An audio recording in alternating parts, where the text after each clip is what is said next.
Estudo realizado com mais de 120 mil adolescentes revelou um dado preocupante. Cerca de 8 em cada 10 jovens apresentam pelo menos 2 fatores de risco para doenças crônicas não transmissíveis. Para entender mais sobre esse assunto, nós vamos conversar agora com a médica nutróloga, doutora Thaís Aquino. Doutora, está tudo bem? Eu estou bem, e Seja bem-vinda. Muito obrigada, boa tarde, Jorge. Boa tarde. Boa tarde a todos os telespectadores do Jornal TJ. Fiquei preocupado com esse número aqui. É muito preocupante. Vamos fazer uma análise? Vamos. Há uns 30, 40 anos atrás, o número de diabéticos tipo 2, já que a diabetes tipo 2 tem relação com obesidade e maus hábitos. Certo. Os números eram quase inexistentes. Eu sou dessa geração de 30, 40 anos atrás. Havia uma dificuldade de acesso às guloseimas. Eu lembro que a gente ganhava caixa de bombom no aniversário, vinha aqueles embrulhinhos de caixa de bombom e a gente ia comendo aos poucos, porque era para durar, né? E nós éramos também muito mais ativos, as crianças, os adolescentes eram ativos. Hoje a distração está onde?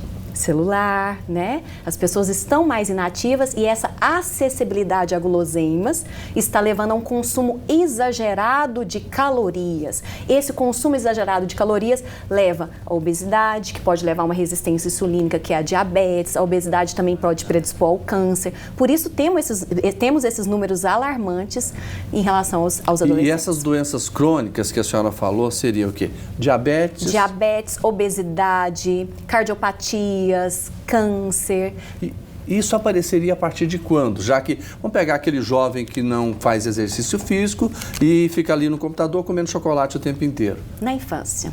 Na infância ainda? ainda? Na infância já começa a apresentar resistência insulínica, porque é o consumo exagerado. Sim. Vamos comparar o nosso corpo com um carro, com um veículo? Sim. Se eu estou colocando mais combustível do que eu estou gastando, no veículo vai transbordar aquele combustível. No nosso corpo a gente armazena esse excesso de energia em forma de gordura. Essa gordura leva à chamada resistência insulínica, que é a pré-diabetes. Da diabetes evolui, da pré-diabetes evolui para diabetes, da diabetes para uma cardiopatia, para um câncer. Então, tudo começa no consumo exagerado dessa energia e pouco gasto. Então, crianças com 5 anos já podem ter resistência insulínica. E é tão complicado porque é muito cultural e essas doenças são silenciosas. Então, quando o médico fala para a mãe, para o pai, olha, a criança já está com uma resistência insulínica, a gente vê uma certa dificuldade para alterar esses hábitos. É como se elas não entendessem, se a família não entendesse que isso de fato está acontecendo, já que essa criança não tem sintomas. Agora, nesse caso, doutora, a senhora falou na questão da diabetes, né, que começa bem mais jovem. A questão das doenças do coração, demora um pouquinho mais? Demoram. É? Demoram mais tempo, da adolescência para a vida adulta. É um acúmulo. A gente vai acumulando maus hábitos. Normalmente inicia-se com obesidade, para depois resistência insulínica e depois uma cardiopatia. Pois é, nessa situação toda, qual é o papel dos pais no sentido de conter esse avanço?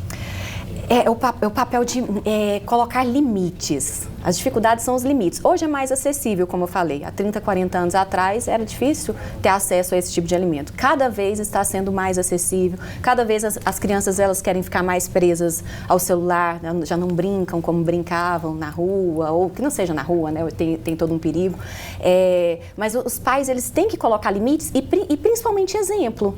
Do que adianta o pai falar, não coma guloseima, não toma refrigerante, claro que com frequência, estou falando de frequência, e se está ali todos os dias, está na mesa de casa todos os dias, tem acessibilidade.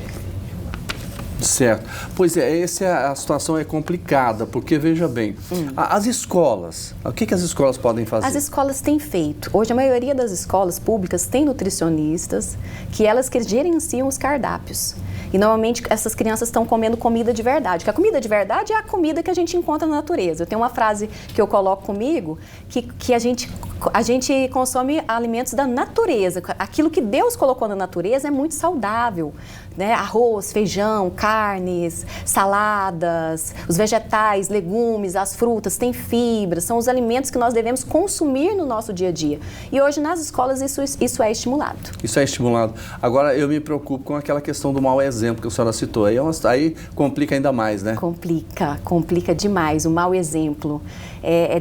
Dificilmente a criança, o adolescente vai seguir só o que a gente fala, vai seguir de fato os nossos exemplos. E há uma política de conscientização. Hoje nas redes sociais a gente tem mostrado mais sobre esses alimentos saudáveis, sobre como evitar e ter uma vida equilibrada, porque também se você causa uma restrição, isso aí você pode fazer com que essa criança, esse adolescente desenvolva até um transtorno de imagem. Então tudo em equilíbrio. As redes sociais estão auxiliando nesse aspecto, as escolas, as políticas públicas, mas eu acho que isso tem que ser ainda mais vigoroso. A senhora acredita que esse número vem crescendo ao longo do tempo? Vem crescendo. Muito, ao invés acelerado. De diminuir, vem crescendo acelerado. Qual que é a rotina do brasileiro? O que o brasileiro come quando ele acorda normalmente? Me responda, quero ouvir. Um pão com manteiga, um pão de queijo. Dificilmente uma fruta, Exato. uns ovos. Então, padaria, nós temos muita padaria no nosso dia a dia. Sim. Não que eu não possa consumir. Se eu comer um pão com ovo, eu já estou quebrando o açúcar daquele pão com essa proteína, o ovo. Se eu estou consumindo as fibras, o ideal é a gente consumir fibras em todas as refeições. Café, almoço, lanche, jantar, fibras estão presentes aonde? Nas frutas, verduras, legumes. Eu também já diminuo a absorção do açúcar e da gordura. Mas o nosso hábito é esse. Lanche é pão, é pão de queijo. Exatamente. Mas hoje, por exemplo, com a correria, as pessoas muitas vezes não vão se alimentar em casa. Ou elas levam a comida para o serviço ou vão para um restaurante. Isso dificulta? Dificulta, mas muitas vezes a gente usa como desculpa. Porque pegar uma maçã, lavar ela e comer é até mais fácil do que pegar o pão e passar uma manteiga, né? Mas normalmente o pão ele é mais saboroso, tem questões culturais, questões de hábitos. Sim. E questão também de planejamento. Tem que ter planejamento, assim como a atividade física. As pessoas usam a desculpa. Eu não tenho tempo de fazer atividade física, eu não tenho acesso. As pessoas também muitas vezes reclamam da dificuldade financeira.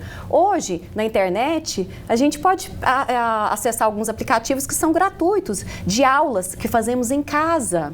Quantas receitas que nós vemos na internet de alimentos. Alimentos pode ter uma horta dentro de casa, né? Ali no quintal de casa e plantar alimentos da natureza. E é fácil, o básico sempre funciona. A alimentação saudável não é uma alimentação dificultosa, é uma alimentação básica. Né? Nos restaurantes nós temos o básico, nós temos o arroz, o feijão, a carne, a salada, mas é porque nós acabamos optando pelo macarrão, né? Tá certo, vamos parar com essas desculpas todas. Doutora Thaís Aquino, médica nutróloga, obrigado. Eu que agradeço pela oportunidade. Pelas dicas. Muito obrigado, foi ótimo passar essa sexta aqui com vocês.